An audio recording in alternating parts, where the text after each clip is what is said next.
This conference will now be recorded. Ding. Alrighty. Thank you for joining the City of Kingston's Arts Commission at our monthly meeting. Today is August 13th. My name is Adrielle Farr, Director of Arts and Cultural Affairs for the City of Kingston and organizer for the virtual meetings. Before we begin our meeting, we'd like to go over a few meeting guidelines to help us navigate the system as efficiently and respectfully as possible. We ask that members of the public and press remain muted and off camera for the length of the meeting. As organizer, I reserve the right to mute anyone who unmutes themselves. Commission members and city staff will control their own mute button. Good practice would be to mute yourself if you're not speaking to avoid background noise and feedback.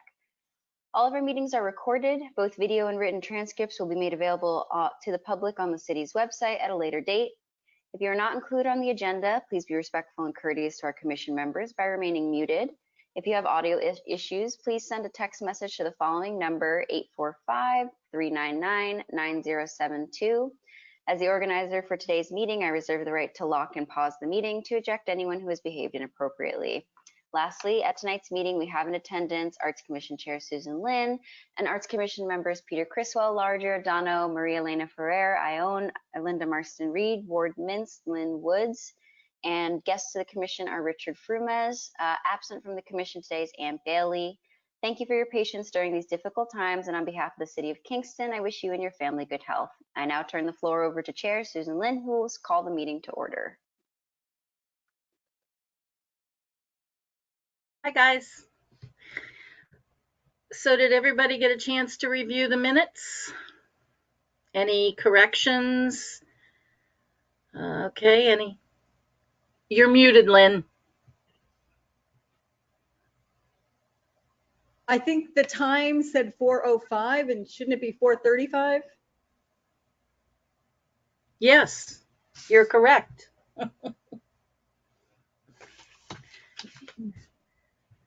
Anybody want to make Ward your?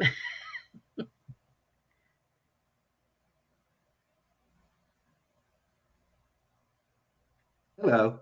With that correction, I move that we adopt the minutes. Thank you. Anybody second? Laura? Okay. Okay, so Linda, sharing information on Academy Green. So by happenstance, we got some very reliable information from somebody who is very knowledgeable about Academy Green. And we wanted to just open the discussion up here among the entire commission about planning how we as a Kingston Arts Commission should move ahead with, you know, what should we do? I personally, and I know that I've talked to a couple of you, feel that this is not going to just go away. And I feel as a city commission on the arts, we need to be prepared with some ideas. So I'm hoping we can have a discussion around this and at least come up with something that we can share if suddenly things heat up. So after our last meeting, when I spoke with Richard, and then later in the week I spoke with Anne and Linda, and I think it would be great if the Public Art Committee could take this under their wing and using your expertise and the information that you have to gather the information and make an informed decision, and bring that, not a decision, but bring that information, what your thoughts are, and bring that back to the commission. So I know we have to make that an official movement today. So if someone would like to make that motion, feel free. Is there any discussion about it at first? No. Okay. So would somebody like to? Can you Laura? say the motion? I don't know if it's discussion, but gather information is a very broad term. You know, like, do we have any guiding principles, or is that what the public committee will kind of look at? Yes, I think, and I was going to ask you if you could say the motion again. I think that would be what the committee would do, would be to gather the information, bring it back to the commission so that we can all make a informed decision, and not a decision, but how we would like to comment, what we would like our reaction to be, or how we would like to convey our thoughts about it. Does that make sense? Well, No. I have a question. The motion is to agree that the committee will gather that information, share it with the commission, and then we all are gonna have like a decision, right?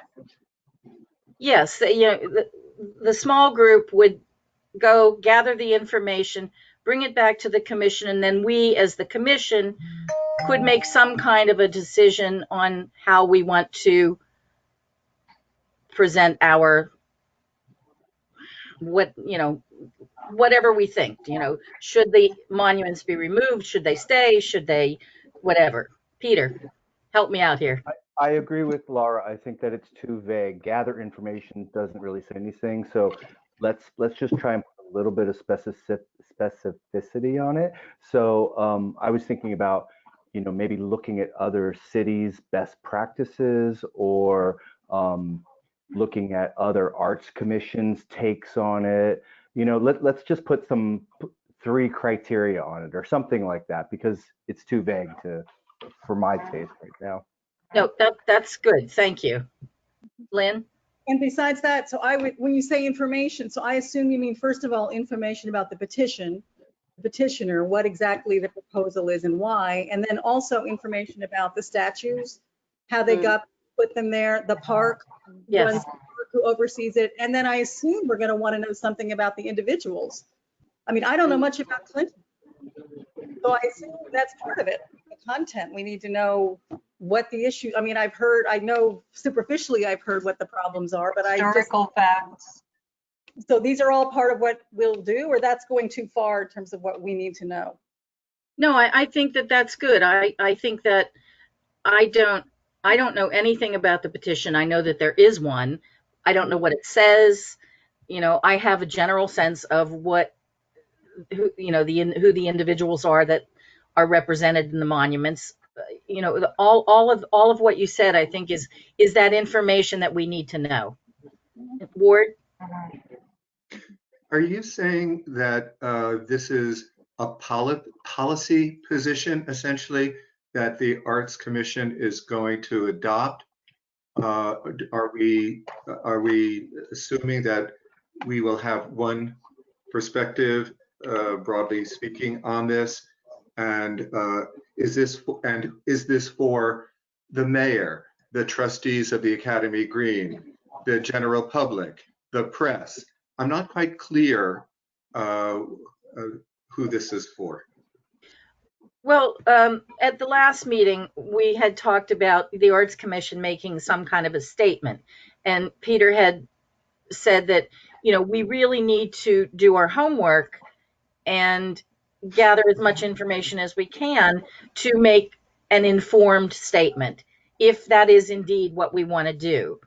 I think if we were to make a statement, it would be for all of those people. It would, we would go to the mayor, we'd say, this is what we as the commission feel should happen. If we're saying it to the mayor, we should say it to the Common Council. Lynn? I mean, it seems to me, this is just talking off the top of my head a little bit, but I mean, I think ultimately has to go to the community, doesn't it? I mean, I would feel, like I might have a personal opinion about this after getting more information, but I already know there's a lot of feeling about this on both sides. And I would think that ultimately the community is going to have to play a big role in this decision. You know, I would feel very uncomfortable as a commission if we said, yes, they should stay, or no, they shouldn't. I mean, I think there needs to be a lot of vetting of this. I think one thing that might be helpful too is I think of the commission in the sense of as an advisory commission. I think probably the most helpful thing in this situation would be to do research on what other communities are doing about problematic or divisive works of art that are in their community. It's something we've kind of started touching base on when we did our work with the Art and Public Policy, but I think folks are going to be looking to the Arts Commission more for guidance on how we go about navigating the conversation. I know there are some Common Council members who have suggested that there be some community conversations. I'm not necessarily sure where they're at with that planning process anymore. But I do think, you know, for the Arts Commission, it would be great for us to kind of have a multi-prong approach to look at what kind of policy we have right now. How does the code deal with these kinds of things currently? How are other communities dealing with it? And then also just learning a little bit about the history of Academy Green and then the history of the people themselves. And I think through that research, the Arts Commission can provide a space to have the part of this conversation and can also be able to help inform folks who are looking for this information too.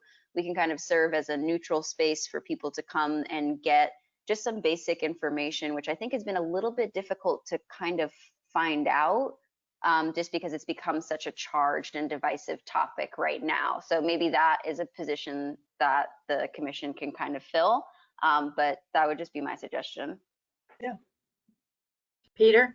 I really like that idea. I think that will avoid a lot of the problems that we saw with the public art situation, where all of a sudden 9 people become the arbiters of, you know, art in the city. We don't want that. I think becoming a resource is exactly the right way to go. And yeah, I agree. I think one of the things that people, I'm sorry, Richard, I didn't raise my hand, forgive me. I think that, one of the things that people are unclear about is the nature of who controls these works of art and what the relationship, who these trustees are, what the relationship is between the trustees of the Academy Green and the city of Kingston. And I think that that is a basic fact that we need to clarify. Or we don't need to, someone needs to. But if the city isn't going to do it or the trustees aren't going to do it, then we're going to do it.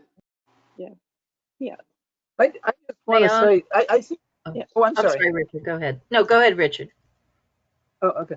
I just wanted to say, I mean, this is a different, I agree with what Addie said and what Peter said, but I think this is a different issue than we had with the public art, with the talking about coming up with a public art policy.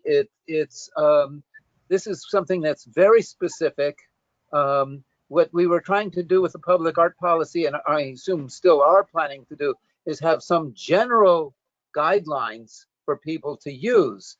But this is a very specific issue that's dealing with a political situation at this point, and it and our job is not to be the determiners of what the political answer should be. It really is to, as Lynn said, you know, to bring in the community to actually be a clearinghouse to have people speak their minds, and because it is we can't just ignore it. And I think if the Arts Commission just dodges it, we're sort of dodging a responsibility that we have. But our responsibility is to bring people together. Ione is next. Research. Oh, sorry. Ione. Yes, I was saying something along those lines. I think that that we can suggest we're not here to decide about it. So it's very important that there's space around it where we're concerned, so where the Arts Commission is concerned, so that people can have more trust in us, in our positions. And I think it's encouraging the community meetings, and having some kind of what's the word, channels to be able to connect to those meetings, to be a part of them in some way, so that we know, so that we are a part of the community too, and getting getting connections to Academy Green people, all of those feelings and all of the whatever is happening there, and getting also connected to the deepest community of Black Lives Matters and many other groups that might be very interested in what happens. And I think it can be a benevolent kind of event that can take place here. I'm hoping that it can. With a coalition, it's a coalition of voices.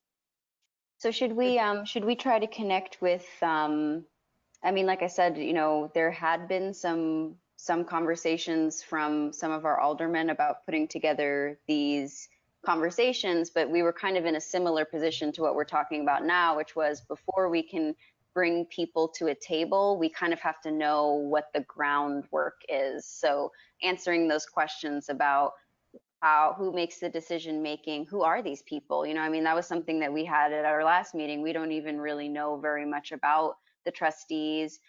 So I think before we start community work, we have to kind of make sure that we know what's coming so that we don't start these conversations and then realize, oh my God, halfway through like all of this stuff. So I think definitely having some just kind of strategy, and also thinking too about timing as well. You know, we have a few things going on with the Arts and Culture Master Plan that are coming up. Fall is going to be a big kind of art-centric moment. We have a few things coming up.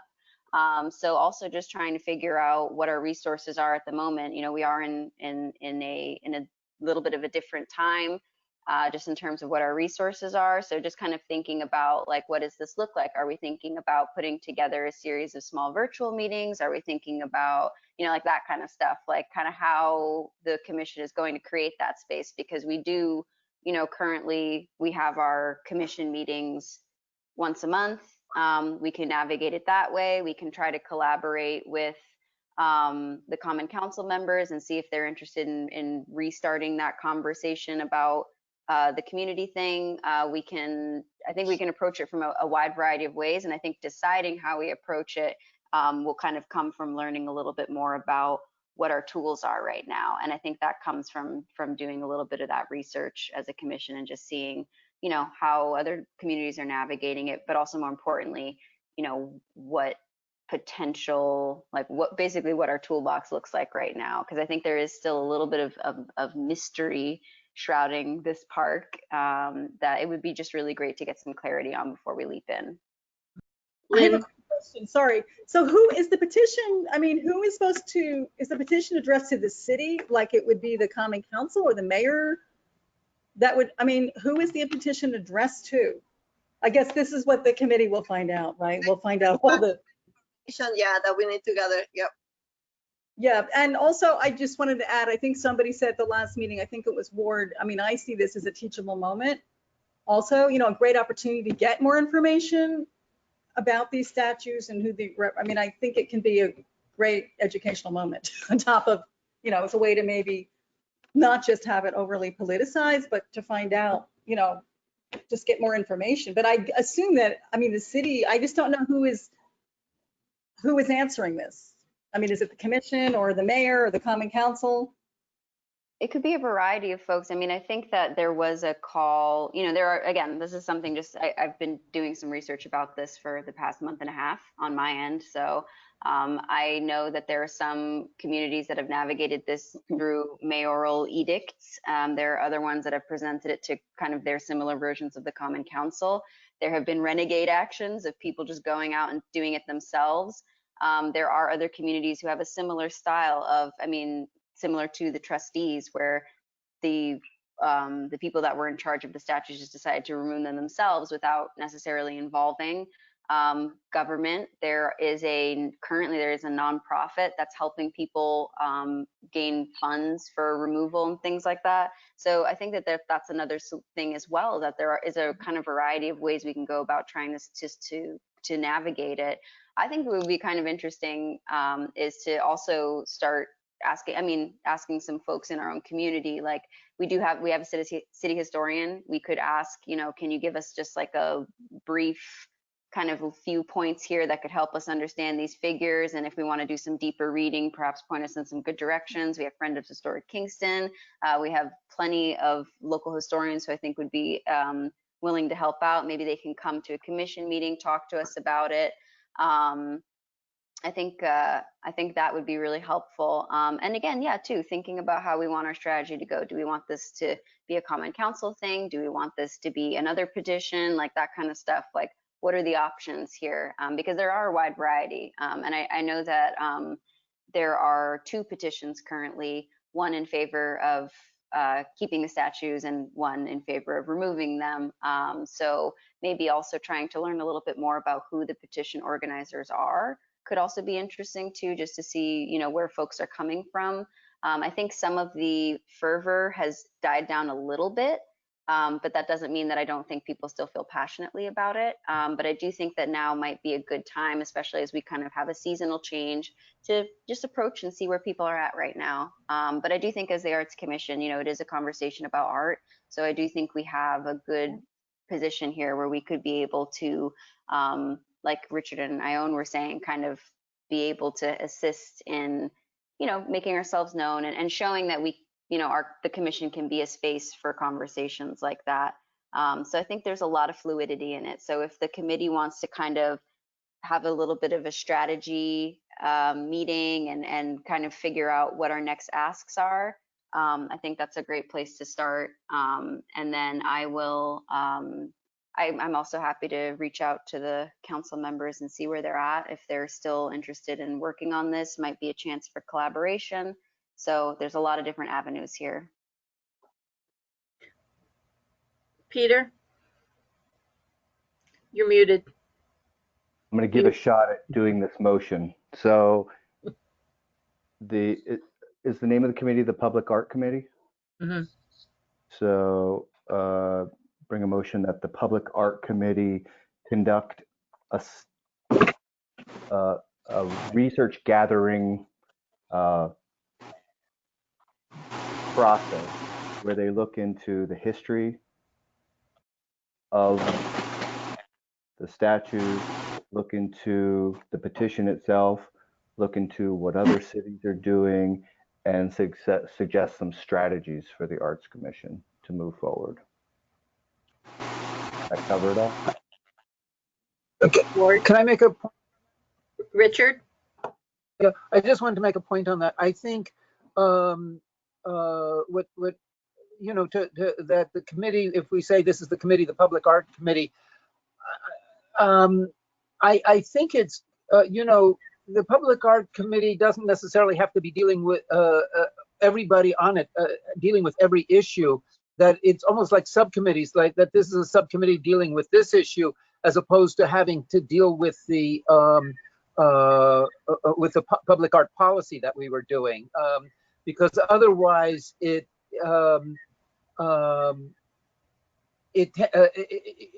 we just do like a general public art committee, it's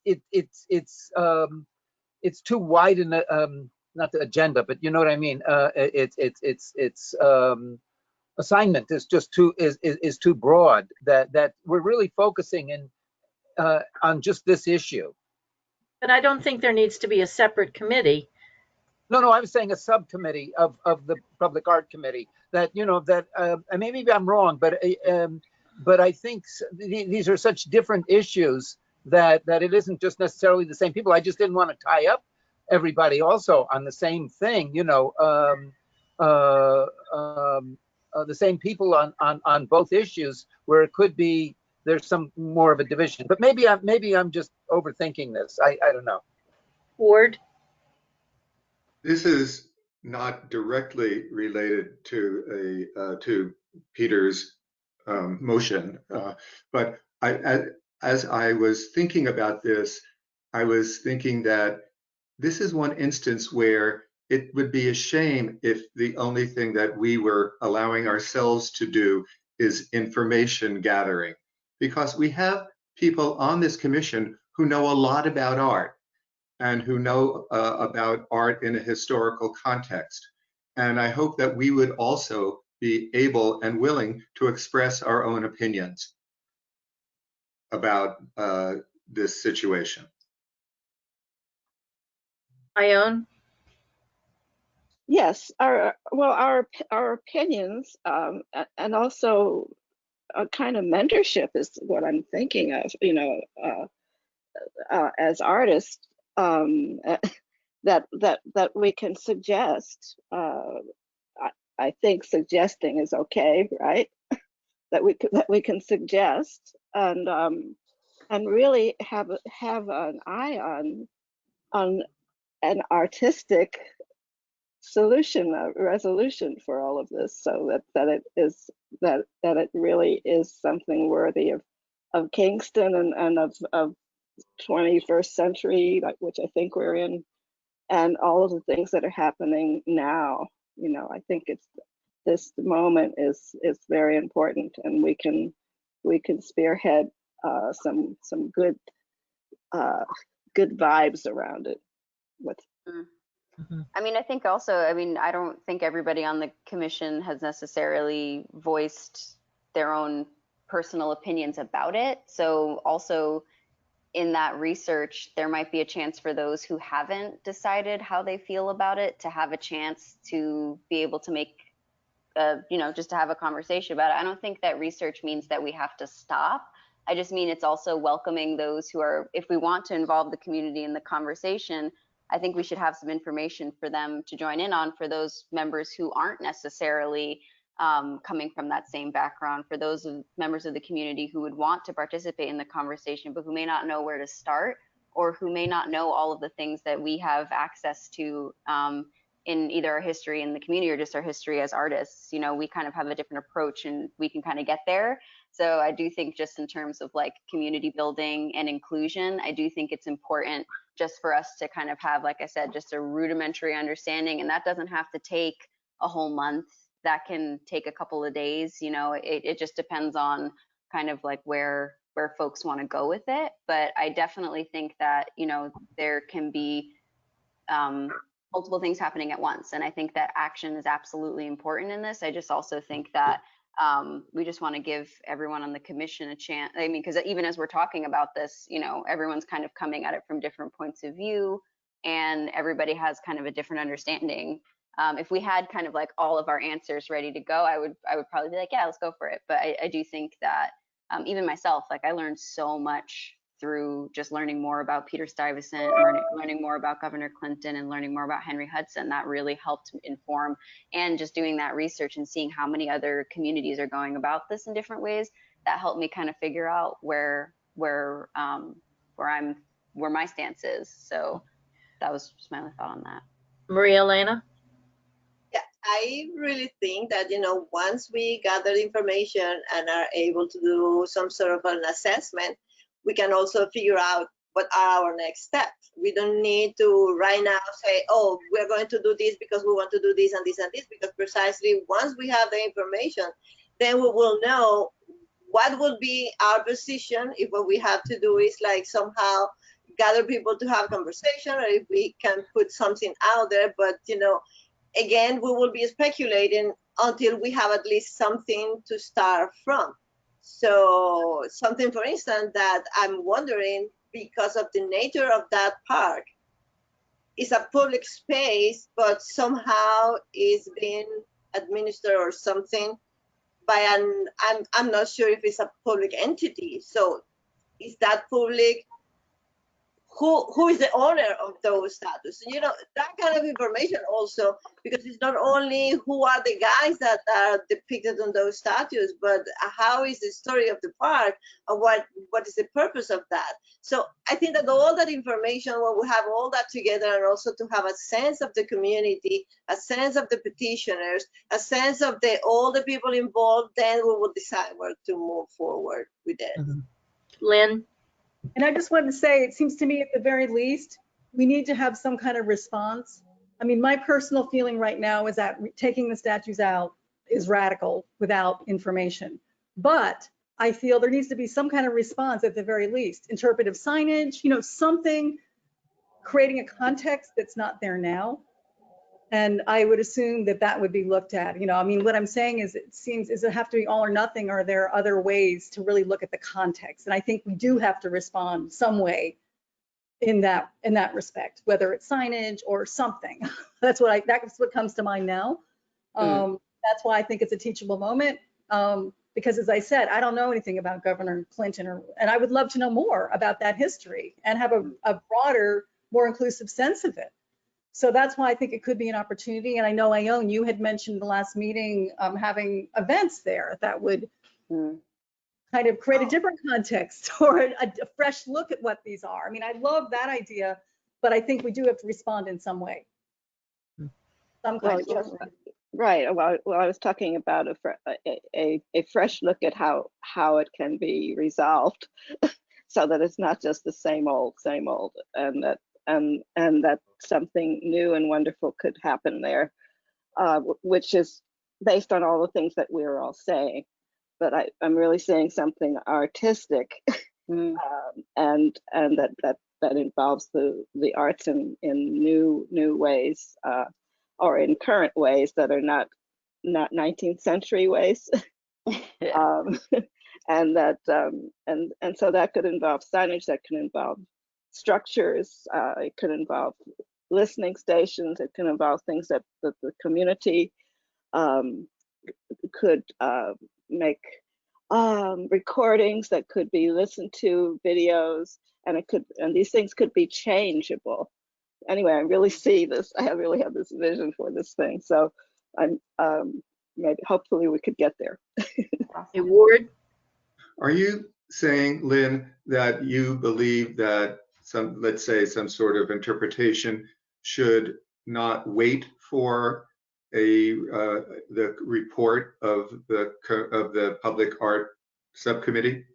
Oh, no, not at all. Not at all. I'm just saying, no, I'm saying at the end of that process, I think there needs to be a response. No, I'm not saying, no, we need to get the information first. But I just think in the end, there should be some kind of response to this, which could be signage or events or renaming, or I don't, you know, no, definitely after, I think. Okay. All right, so do we want to try this motion again? Oh, you want me to try and say that again? Yes. There's no way. Do you have it, Addie? Did you Well, jot? I wrote down Public Art Committee conducts a research gathering process, look at what other cities are doing, and then I got lost. I wrote down, we have to examine the petition itself. We have to understand the history and context of the park and the statues. We have to look at what other cities around the nation are doing around this issue. And then we have to craft our own strategy or look at different possible strategies of what we want to do. Yes, that's perfect. Is that the motion you want to make? That's it. Okay. Maria Elena seconded. Okay. Anybody opposed? Phew. I just want to add one thing, Susie, to Ward, what we just said, is that I do think that the response has to be somewhat timely too. Like not 2 years from now. Yeah. Right. No, I mean, can we expect this by our next meeting or before that? Is that too soon? So I think one of the things that we need to think about is who is on the Public Art Committee, or specifically who would like to take on this charge, maybe a small work group within the Public Art Committee of bringing this back. Who is in the, Anybody? Well, the committee, as it was Ward, you, Anne, Richard, and I believe that Micah was on it originally, and Maria Elena said she would be interested in being on the committee. So if you all want to participate, or if, I mean, it can't be any more than 4 members of the commission. Mhm. So if there are And some Pete, that don't want I to be think on it, Peter or was some on that there. do, And Richard is not a member, so he couldn't be on it as a yeah, non-member. right. okay. So are are you 4 commission members okay with doing that? You say myself, Ward, Linda, Mhm. and who is the fourth? Anne. And Oh, Anne, okay. Well, she's not here, but I guess that she's fine. Well, yes, she did. I spoke with her about it, and she said yes, she was fine. So, all right. Next on the agenda, the master plan. Addie. Okie dokie. So I had sent over right before our meeting, we finally got back the kind of first, it's all in Surveymonkey pass of the arts and culture survey. So that's our first of 2 surveys that are coming out, and they'll most likely be coming out simultaneously. Sorry, there's a bug in here. So generally, the first survey is basically just kind of like a temperature taker, is what we've been kind of thinking about it as. One, it'll be a way to kind of understand our reach. Folks have been registering on the Engage Kingston site, so we're doing good there. I think that a survey is a good place to start too, because in terms of engagement, it's fairly straightforward. We're not necessarily asking folks to, write an essay, like that kind of thing. And so Lord had a few different models that they had used in other communities. So Ruth Ann and I just kind of helped adjust that a little bit to feel like it made a little bit more sense for Kingston. And one of the things that I'm really happy about with the survey is that we're kind of going back pre-COVID, asking folks to respond about things that they had done before we were in quarantine, which I think will be really helpful. The second part of the survey is what we're calling an asset mapping survey. So essentially what that's going to do is that's going to allow individuals to let us know where they're at. So that'll be a great opportunity for independent artists. It'll be a way for businesses to identify themselves. The consultants have started doing work of finding what resources are where, but as we know, not everybody is necessarily like a formal business. There are some things that are a little bit more fluid. Not every independent artist has all of their paperwork together, so they might not come up in these polls. So that's going to be really exciting too, because it'll kind of start getting to know a little bit more about what the city looks like. So definitely would like to kind of get some feedback on the survey. I don't want to rush anybody, but I do think it would be nice to be able to get the survey out before the end of August, so that way we don't get lost in the school crunch.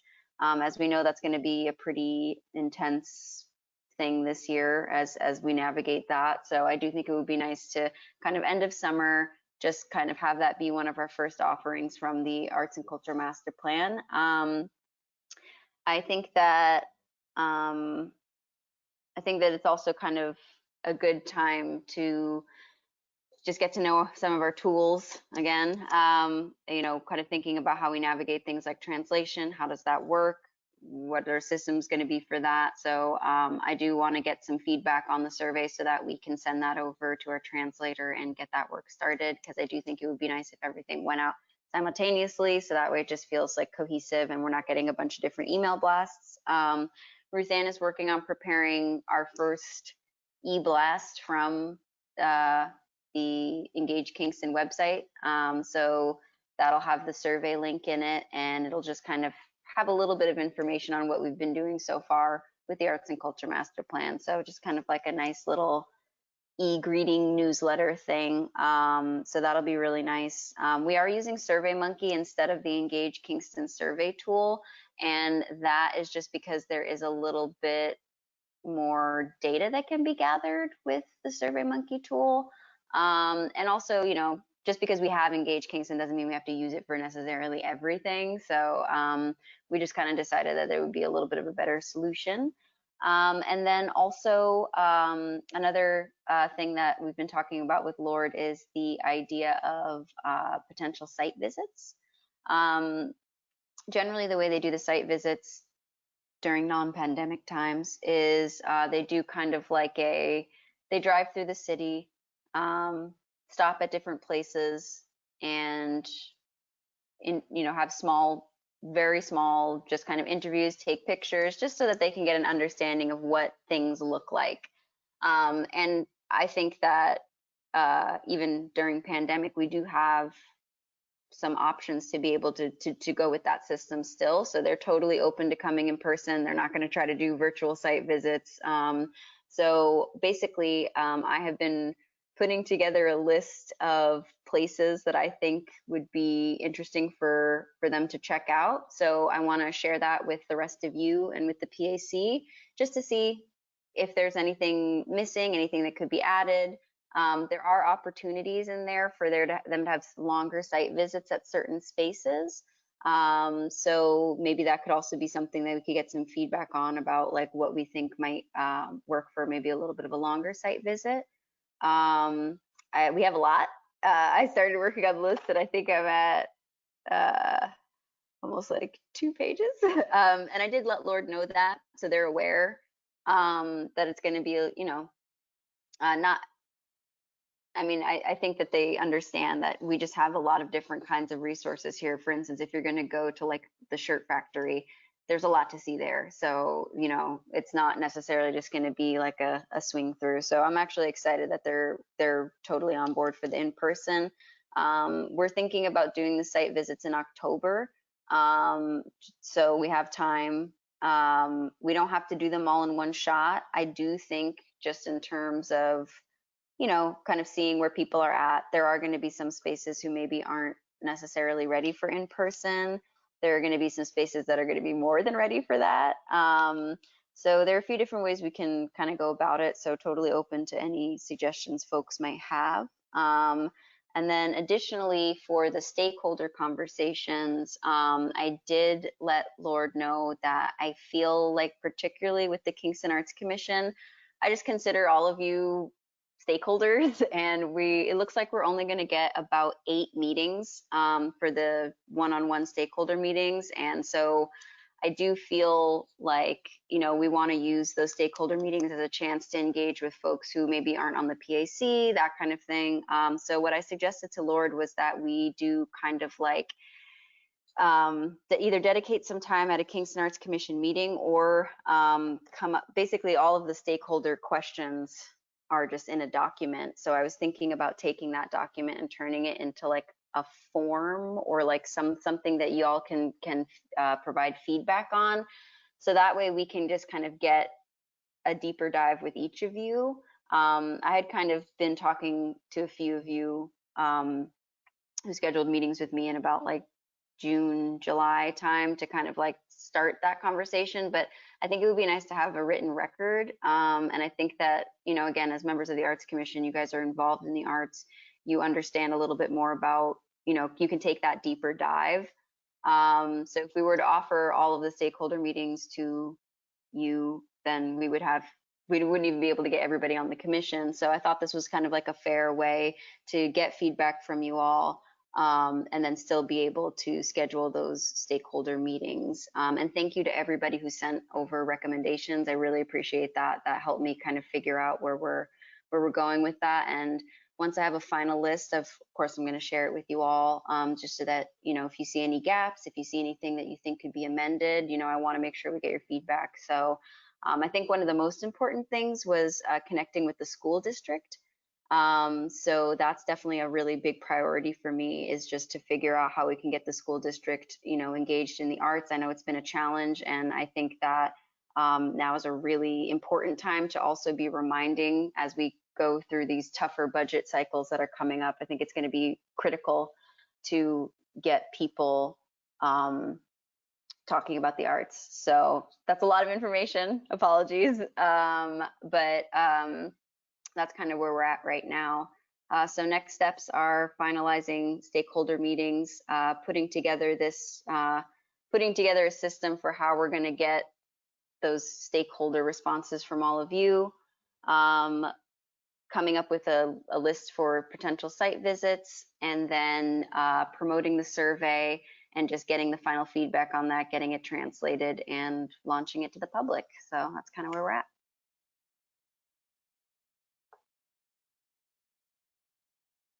I have a quick question. Mhm. You commented about the website for the master plan that Newburgh is doing too. Also, Lord is working with them at the same time that is doing. So can we? So it's two questions. One, can we revamp the website a little bit so it looks more dynamic than the way it is now, or definitely we are stuck with that? And the other is, can we also learn from the experience that Lord is having in these times in Newburgh and vice versa? You know, that might be a really good suggestion for if they're going to come to the Arts Commission and talk with us. Maybe that's what we ask them to come and talk about. That could be a suggestion of like, can you come and just talk to us a little bit about what your experience has been in Newburgh? Is there anything you're learning there? I mean, I have bi-weekly meetings with them, and we talk pretty often about the Newburgh experience. And I'm actually really grateful that they're having that right now, because they're a little bit ahead of us. So we're learning a little bit. And again, you know, different communities, different structures. So it's really interesting to see how, I mean, Newburgh and Kingston are similar, but they are also very different. But I think it's been really amazing that they're working on that simultaneously. And then what was your other question? Sorry. For the website. Revamping the website. Yes. So I have put out a call to our PAC members to get some images, to get that rolling. And, you know, I do have to say that folks have been okay about following up on that. But, you know, we are in a situation where I would love to have some more images and media to work with. That's one of the things that kind of is a little bit challenging with the city stuff, is that, you know, we don't have a lot of, we can ask to use things, of course, but it's the follow-up that has been really challenging. You know, I've had a few people who have reached out to offer images, offer some services, and then when we get to the follow-through part, we are kind of like, okay, what's the next step? I think the Newburgh website is great. I think it's wonderful. I think it looks really good. You know, it's snazzy, it's put together, and they, you know, budgeted to design that whole website. So I think for us, I've been definitely, you know, there is kind of like a continuity thing with Engage Kingston, which can be a little frustrating because, you know, we're the arts. So we kind of want to, you know, we understand the importance of aesthetics, and we want to be able to stand out a little bit. So I do think it might be worthwhile to maybe do some investigating and see if there is any way we can kind of zhuzh it up a little bit. I just, you know, I hear where you're coming from. When I saw the website, I was like, oh, that looks really good. But I think that, you know, I think getting some more images, getting some higher quality images too would also be really helpful. I mean, you know, we have a lot of people in the community who go out and take images and stuff like that. So maybe getting access to that would be great. I was thinking too about, like, you know, right now, the celebration, we're doing like celebration of the arts time. Like maybe we can get access to that video that they did last year and post that, something like that. Peter? Maybe reach out to Gloria, because she's taken so many photographs at so many events. Yep. Yeah. So definitely think that'd be great. Laura? Yeah, so yeah, Gloria, of course, and Nancy, and Rick Whalen has that Rick Pics thing where he's taking pictures all the time of Kingston and arty things. It'd be helpful maybe if, you know, if you say you need high quality and particular types. I know we've sent a few. I mean, if I knew the specs, I could go through our photos, not that you want all of our photos, you want other people's, but if there were specs that people could say, oh, I've got, Perfect. you know, that would be helpful, because then it's just easy. You go through your backlash. And there are lots of people that do, you know, just our street photographers, you know, like Nancy Donskoy too. Yes.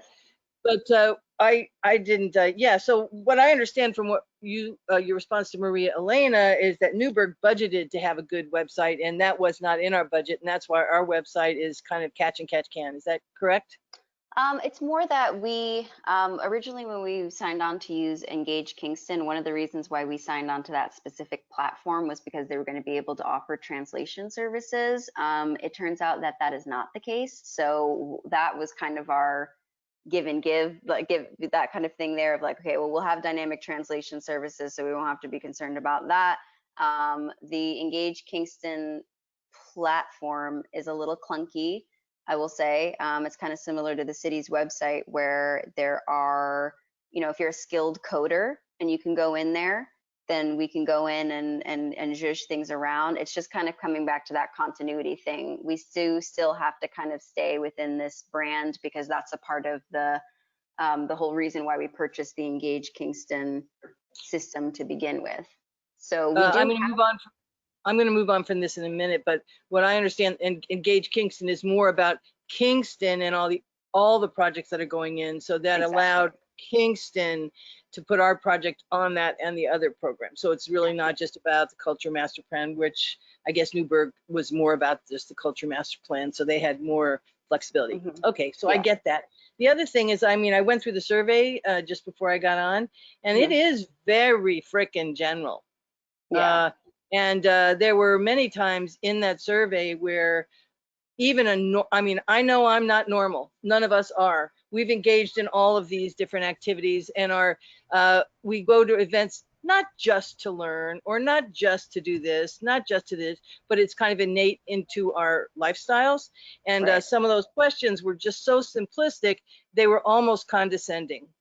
Specifically number 9, which said, you know, what's the reason you do this? Give one reason. And they were all reasons that I go, because I'm not just like, I'm going to go to learn today, and then tomorrow I'm going to go learn dance, and I'm going to, you know, so I thought that maybe multiple answers to some of the questions, which just gave you one, would help at least deepen somebody's response to it. Same, and then number 12, I think, was just too broad. Like some of those questions were like, what? You know, it didn't seem to have any meaning. And when you were talking about moving forward with the survey, and I'll look at it more specifically, but I know that number 9 just really, I guess it must have irked me, taking so many surveys these days. But then you said that there's going to be a second part. So this is the first part of the survey. Is that correct? Yep. Okay. And then there was a second part of that particular survey that was more like demographic. Okay. And that part, I didn't see anything, and maybe it's not important, but seems important. You know, about how long you've been in Kingston, or how long you've been a resident of Kingston, considering that housing prices now are going up faster in Kingston, New York by 18%, more than any other city in the United States, as reported by Bloomberg News, I think it was yesterday, that obviously the demographics of our city are changing dynamically. And we know that even I've been here for what, 40 years, I'm still a newcomer, you know? So that seems like a very relevant question to ask, because I think we're gonna get different responses from people that have lived there their entire life, from people who have even just been here 40 years, or 15 years, or 5 years, or a year.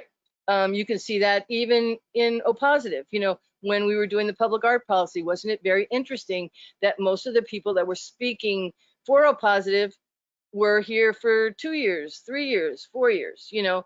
So I think that that's a really important question to put in that demographics, because that kind of data might show us perspectives and that are different from those different constituencies. That's a great idea. So do you mean like a resident, or do you mean a Kingston community member?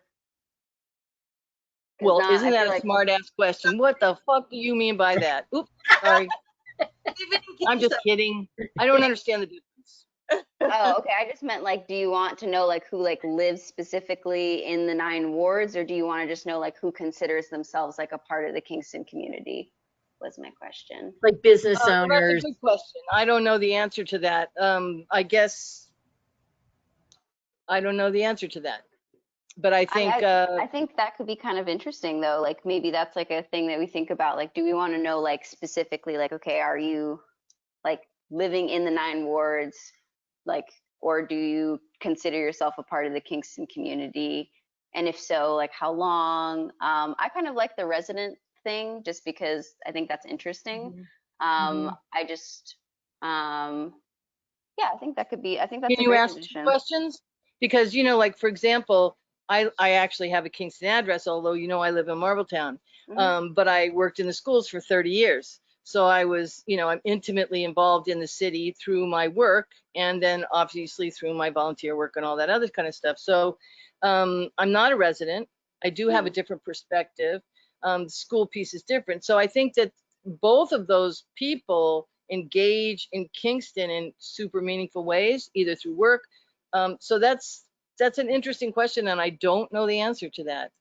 But Cool. I would like to see them kind of both represented because they're really going to have different perspectives. And it'd be interesting to see what those perspectives are relative to maybe a community member, maybe a resident. You know, maybe they're 2 questions. Okay. All right, we got to move on. We're way over time here. So, Linda, Ulster County Arts Awards.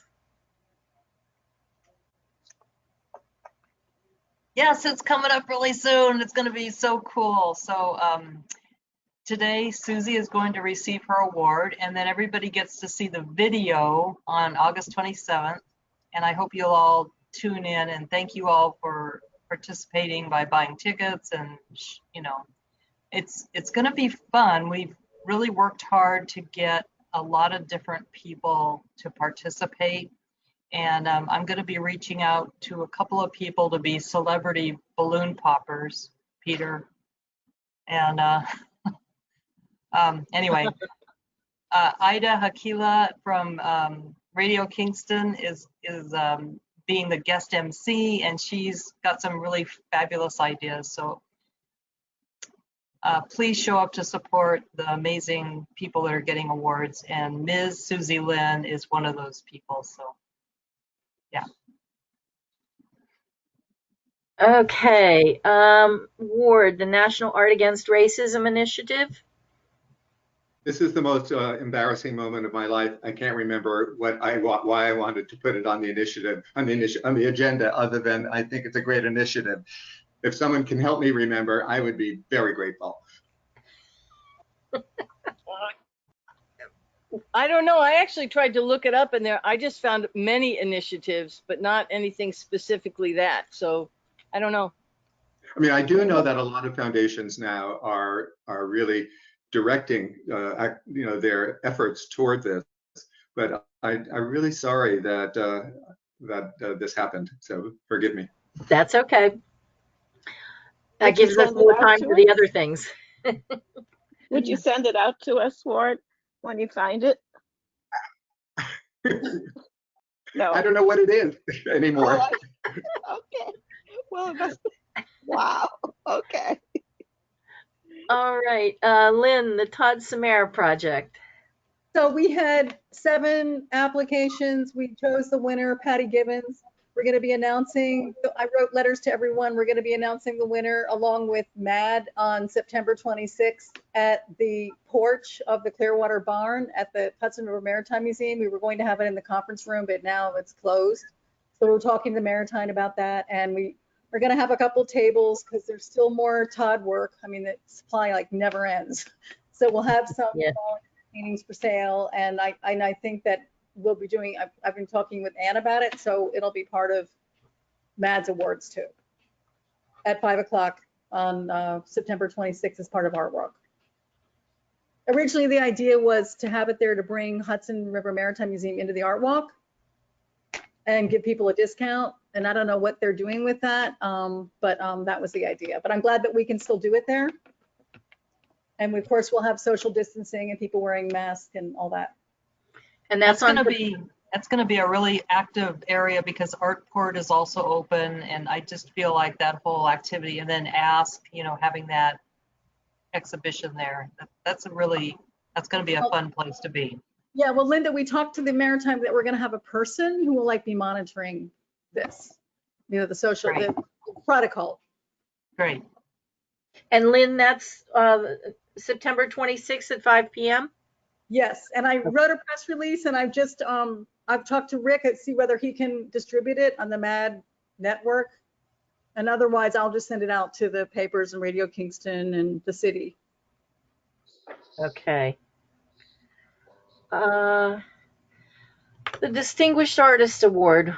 Well, Linda and Ann and I and Addie met a few weeks ago, and we bounced around a number of ideas. Addie talked to the mayor, and he suggested we focus on a virtual event because right now in person seems to be so challenging. And it's, we have limited resources and all of that, yada, yada. So he's not against an in-person meeting completely, but was concerned about the timeline and funding, and said we're welcome to use the council chambers as the location for a live stream.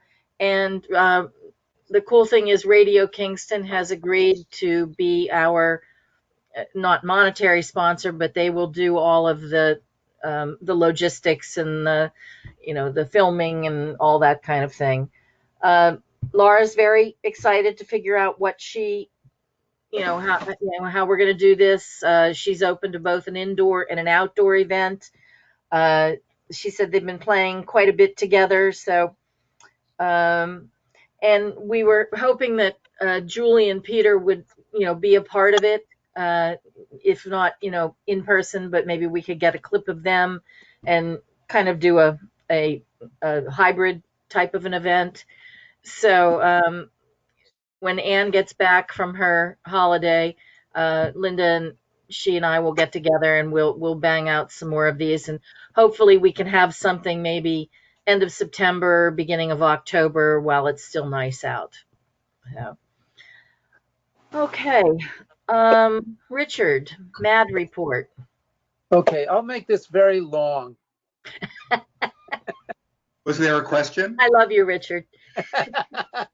No, it's saying here COA. I'm going to leave a lot of that to Lara because a lot of that has to do with classes. I did want to just, as part of Art Walk, we're giving out the Red Goat Awards. It's this is a big surprise. One is going to Lynn Woods, and Yay. And the other is going to Addie Farr. Yay. And two richly deserved recipients of these, deserving recipients of these awards. And the award ceremony will be held at the Maritime Museum on September 26th at 5 o'clock alongside the Tatsamara Award, Art Award. And it'll be a safe distance event. This is sure a lot of awards we've been giving out here. It's interesting how they reach out to different parts of the arts community. Anyway, Community Day is being held at the Draw site, and I just visited the Draw site the other day, the space, and it's really incredible. And being able to just see how this whole program has expanded and its possibilities. What's happening there right now is, I mean, there is the excuse me. I think is part of COA is the Community Day, right, Laura? Is that part of COA? You're on mute. You're on mute. The Community Clay Project? Yeah. I don't know what you mean by, yeah. Pardon? Yes. That's Yes, part yeah, of the. Yeah, I always get some of that mixed up a little bit, but anyway, it's for the community to come together and on three on I think it's four different or 5 different days to do clay projects of working with very simple lumps of clay and turning them into figures. And I think many of you have seen that on the website, on the MAD website. So it's again, for all that we're limited in doing things, this is an attempt to bring the community into as a whole to be involved with just a really fun project, and one that you know, when in collection, and I saw them the other day, you know, and I've seen pictures of them, it adds to it, just seeing all of them together, not just one figure, but it's almost like it becomes like a community of people, or stand-ins for the communities of people that we can't really have right now. I did want to mention the Kingston Annual, that everybody knows is a collaboration between MAD and Ask. It's going to be held at the Ask Gallery, COVID permitting, and certainly online starting in September. There were 180 entries to this, which is an incredible number of entries. In other words, 180 artists, I mean, who submitted 324 works of art, of which 25 works will be selected. I think they actually have been already. Julie has really steamed ahead. Julie Hedrick, who's the juror in this, the curator of this, has already selected the 25 pieces. Submissions were limited to 2 works of art per artist, and the entry fee was only $10 per work. But it did raise $3,112, which will go toward the programming of it. It'll also go toward having a catalog of the show. First prize there are prizes. The first prize gets $500, the second $250, the third $150, and this prize money was provided through a generous donation from Ulster Savings Bank. And that's my report. But Laura, if you could just chime in more about DRAW's involvement in COA. Right. So as part of the celebration of the arts, we're offering a month-long classes, 4 weeks of classes in October. 2nd, 3rd grade, 4th, 5th grade, and middle school started on August the 3rd. So we just finished up our 2nd week. Pretty much all but one group was fully enrolled really fast, and it's that 4th week of August, of course, that's more difficult. But we only have 3 spaces available for 4th and 5th graders, if you know anybody. It's been interesting. It's a really eclectic group of people. We kept it open so that as many people could get in as possible. We put a wait list together so that it pretty much filled up, and then we filled in the spaces as we went so that there aren't very many duplicates. So we're going to be teaching approximately about 65 kids, 72 spaces in general, which is we're happy about. It was a really fun, it's been great in terms of the collaboration with the Y and the library. They've been real supportive, and of course happy, but everybody's happy. So 2 more weeks. I'm actually teaching next week, which I don't do very often anymore, but I'm teaching drawing, which is my favorite thing to teach, so that's good. And then the 4th week we have Felix Oliveira teaching animation, and then Joanna's teaching the grade schools, and I'm not sure, she has different things for each week, but it's all about the neighborhood, so it'll be related to the neighborhood. And the pieces look great. We've gotten some, yeah, so that's it. That's what we're doing. And you have the visit today of the congressman. We had Delgado come visit with Repco, has been very assertive about not showing their space, and they're very happy that we're in that space. And then we also have, and I can't pronounce her name, but a commissioner for urban renewal and housing community place, make something like that, from Albany, and she came with a huge posse. And that was also very nice. I don't know exactly who she is. I'd never met her before, but it's great that they're helping to, and we're helping them. It's a really nice fit there. Yeah.